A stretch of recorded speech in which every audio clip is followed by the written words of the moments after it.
Hey everybody, welcome back. This is Georgiana, and today we're going to do something a little different.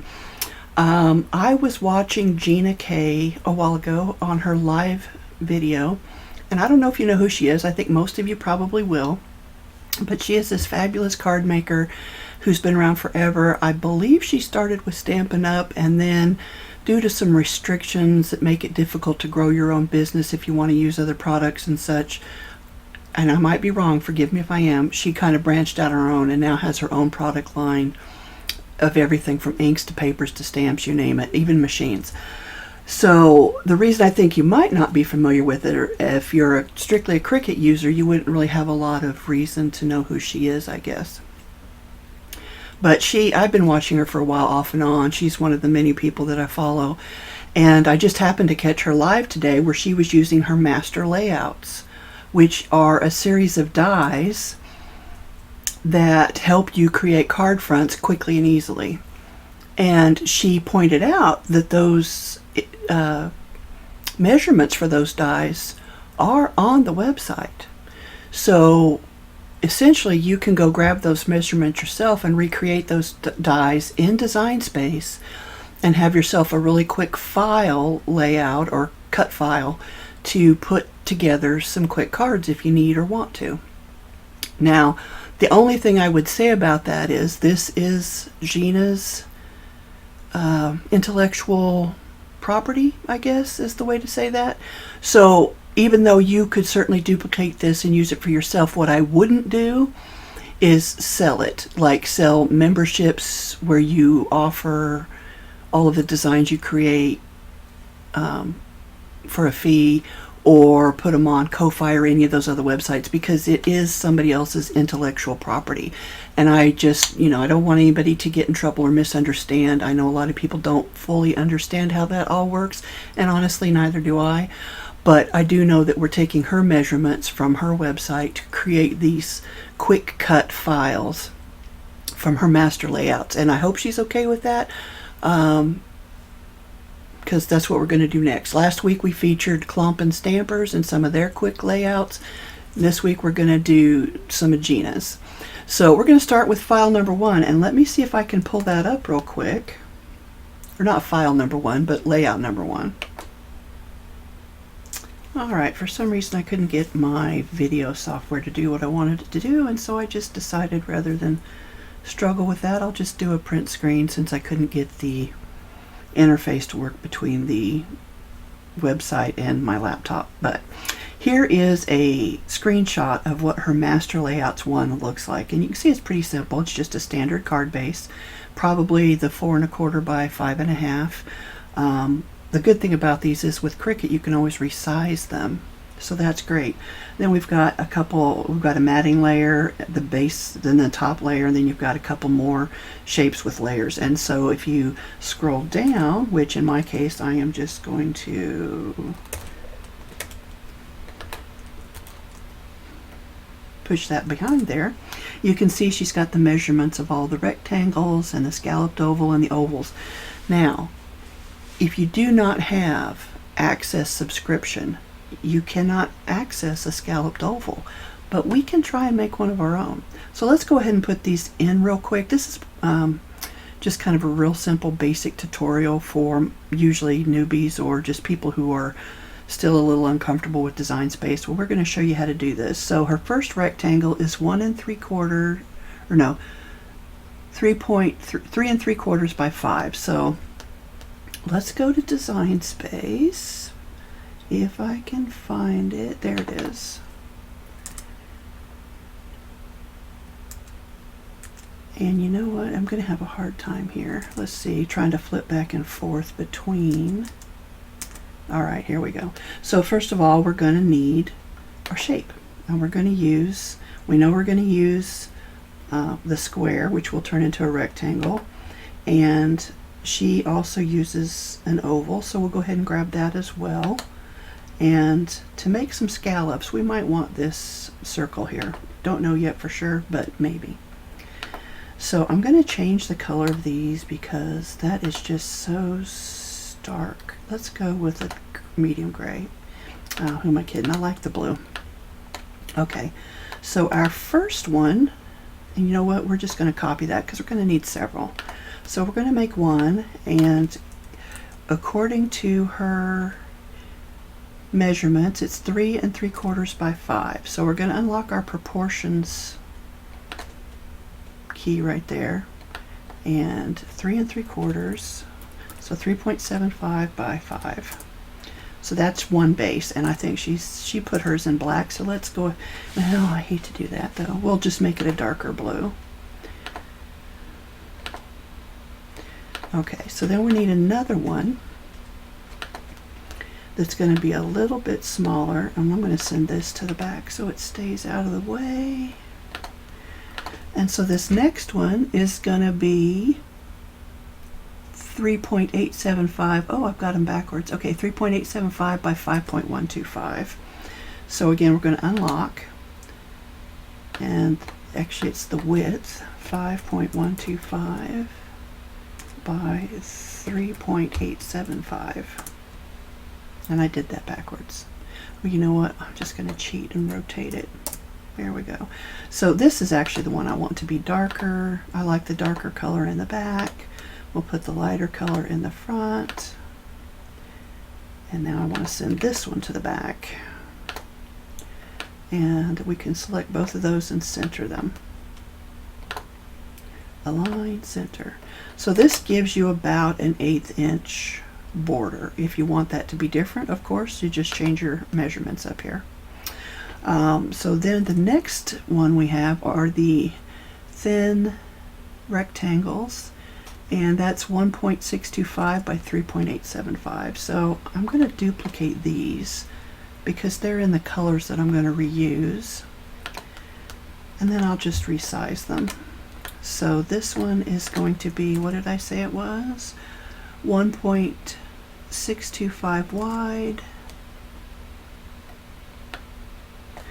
1.625, and I know I'm in the high, but it's because I flipped it, so it still thinks it's 90 degrees flipped, and that's why it's the wrong box, or it looks like the wrong box. And then 3.875. Oh, but I forgot to unlock it, so let me unlock it. 3.875. And then this one will be a little bit smaller, so it's going to be 1.5 by 3 3/4. So let's unlock. Let's go 1.5 by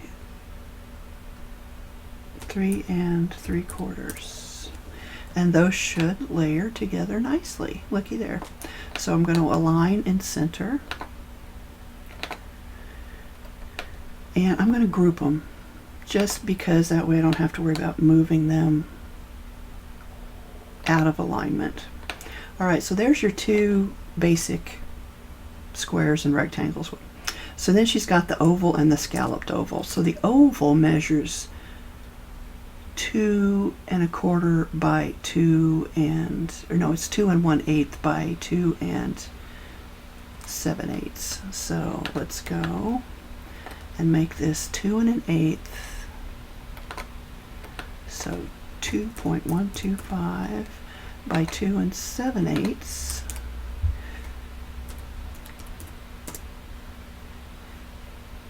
That doesn't really look like an oval, does it? 2.125 by 2, let's see, 2.125 by 2.875. I guess it's oval, okay. So then she had the scallop one. Now this would be the darker color, so let's just duplicate it really quick. Actually, that wouldn't be, that would be the light color. So let's keep the light color on top. So this would be the darker one. I'm just saying that because it's already back in the back and I don't have to worry about moving it. So there's a couple of ways you could add scallops if you want to. Well, first of all, let's get it, well, we can't really size it until we're done. So I'm going to make a copy of this circle. Now you could go and manually lay all these little scallops around your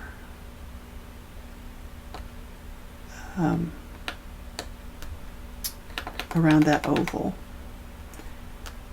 and that would work. I mean, if you got the kind of time and patience. That's kind of a big scallop though, so let's shrink that down a little bit more. This won't match hers exactly. And if you have an Access subscription, you'll just go over to Images and search for a scalloped oval.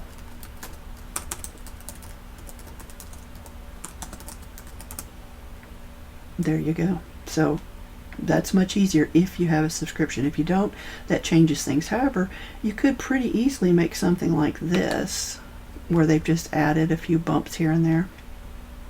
You know, I say bumps, but they're partial circles that are just added in various places. We're not going to use that, so I'm going to go ahead and, well, you know what, we're not going to use it, but we could mimic it, and that might not be too hard. Okay, so we're going to put this dot, and we're going to make one more, and we're going to put it at the bottom. And what I want it, oh, I don't want to resize it, I just want to drag it down. So I want to go ahead and align these two to the left or the right, either one. And I'm going to group them. There's going to be a lot of grouping here. Well, I don't want to group them yet. First I'm going to duplicate them. And then I'll group them. And then I'll group these two, because what I don't want them doing is moving inadvertently, which, you know, happens fairly easily. Alright, so then I'm going to turn this one 90 degrees. And I'm going to have to ungroup it. And what I want to do is I want to slide this one out to the edge out here.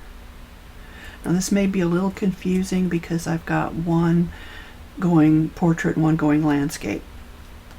I could easily, let's just flip it. Let's make it less confusing for me as well. And I'm going to put this up here. And I'm going to scroll, let's see here, just try and keep at least the bottom half, because it's going to be a mirror image. So I want to take these and regroup them now. Well, before I do that, scoot that out a little bit. Alright, now I want to regroup them. I want to take these and ungroup them. And what I'm doing is I'm just lining up this bullseye with the outline of this circle. So I'm going to do the same with this one. That one actually is good. So I'm going to group it. So then I'm going to make a copy. And you know what I should have done? I should have just made a copy of this one. That way I don't have to rotate it again. So let me click off and back on so it doesn't resize. So now I'm going to ungroup it, and I'm going to, let's see here, we want this to come kind of down in this way. Now theirs are different sizes, I think. I'm not sure it matters, but just kind of trying to keep, you know what, let me undo that one. You know what? I am going to redo that, because I can copy this side and just move it over to the other side. So let's make these align to the left or the right, either one. And I'm going to group them. And then I'm going to center, let's see.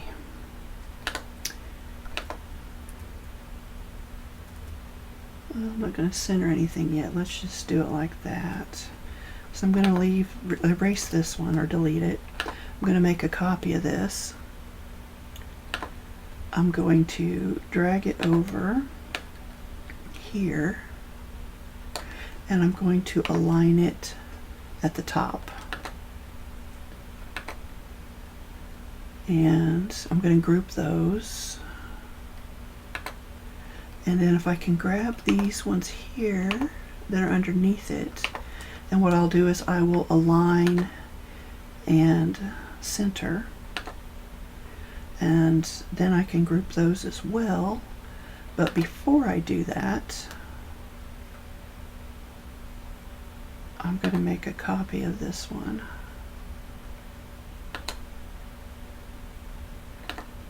Just pull it out of the way for now. And you know what I'm going to do? I'm going to select all of this and align and center. There we go. Okay, so now we kind of know what we're working with. So that takes care of these three here on the end and these two in the middle. So it leaves these here.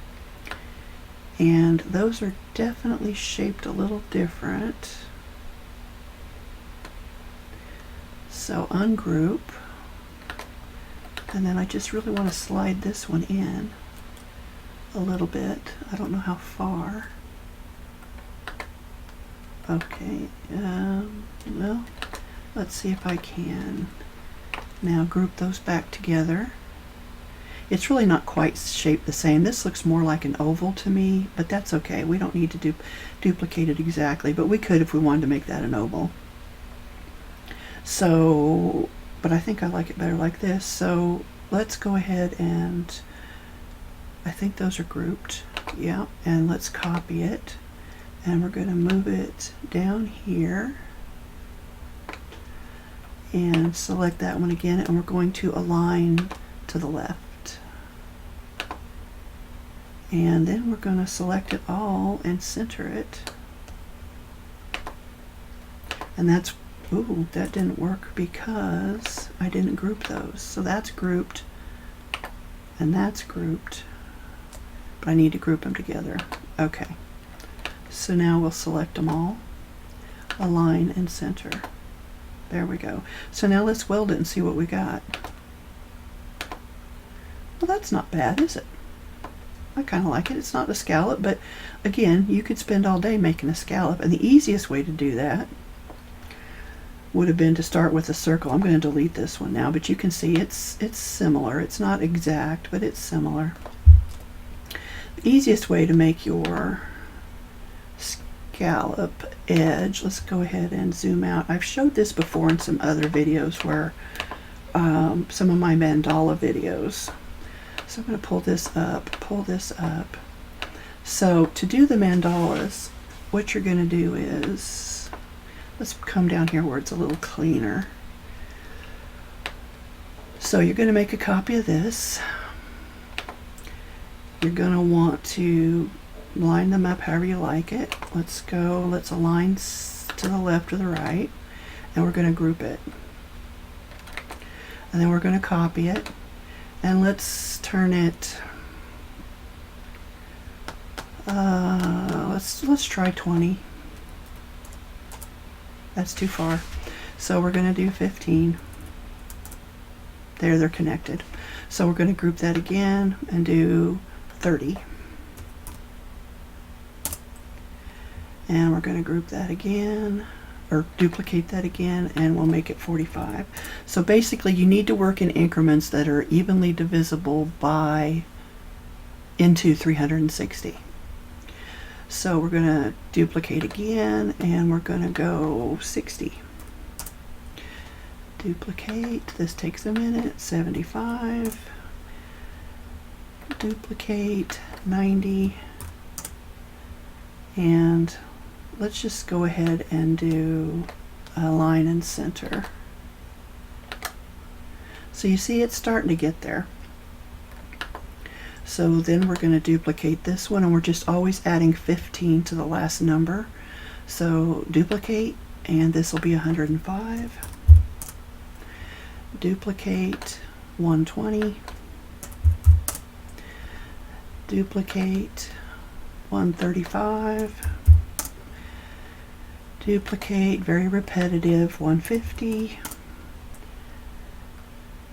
Duplicate, 165, and this is our last one. Duplicate, and 180, and it's our last one because 180 is half of 360, and we're doing 2 at a time. So now we're going to select all of that again, and we're going to go align and center. And there you have your scalloped edge. So I'm going to weld that, and I'm going to contour the center out, and there's a scallop. So you can change this to be an oval, just like that. So let's bring it back up, Let's see, let's subtract here. Oh, I guess I didn't need to do that. All right, let's just come back up with it. And it is quite large, so we're just going to lock our proportions. And I'm going to turn this 90 degrees. And there you go. So you can see your scallops aren't all the same size. They're smaller here than they are here. That's just because of the way it was stretched, but it's still a nice looking edge. So the scalloped oval, she has it at 2 1/4 by 3 inches. So we're going to unlock the proportions, change that to 2 1/4 by 3 inches, and that changed our look again. So she's got the oval so the oval is smaller, so this is the background piece, so we'll make it that darker blue, and then this is the foreground piece, and it should be 2 1/8 by 2 3/8, and it is. So let's bring this to the front, and it should poke out just a little bit. Okay, so let's align and center. And I'm going to make a quick copy of this oval on top, and I will leave you with both of these. So this will be a freebie. I'm going to group these real quick. This will be a freebie on Design Space, or yeah, in Design Space. You can get the link on the Facebook group, which will be listed below. I think I need to make this oval, or no, maybe I just need the back one a little bit bigger. So let's do it like that. You can always resize that however you like. Align, center, and I'm going to group it, and there you go. So they're both free. We made this one, and we made the scallop on this one. So that's what her, let's go back to a picture of hers here. Let's see here. Okay, so here's her master layout, and you can see these different ways that she shows you to easily lay out your card. Now that doesn't mean you're limited to those 4 options. That's just the ones that she's given you. They all look nice together the way she's got them positioned, and so there you go, guys. Let's go back into Design Space, and we will save this file. What should we call it? Well, we'll call it what it is. Let's see, save. I'm going to put ECS in front of it just because I put the measurements in. That's all I did. She did all the work. Gina K Master Layout 1. So there you guys go. That's going to be the name of it. ECS Gina K Master Layout 1, and the link will be on the Facebook post, so you can find it there if you're interested. Again, these are all free, so you don't have to have the subscription to Design Space, but if you do, that's great. You've got a lot more options if you do. So guys, till next time, I hope you have a happy crafty day.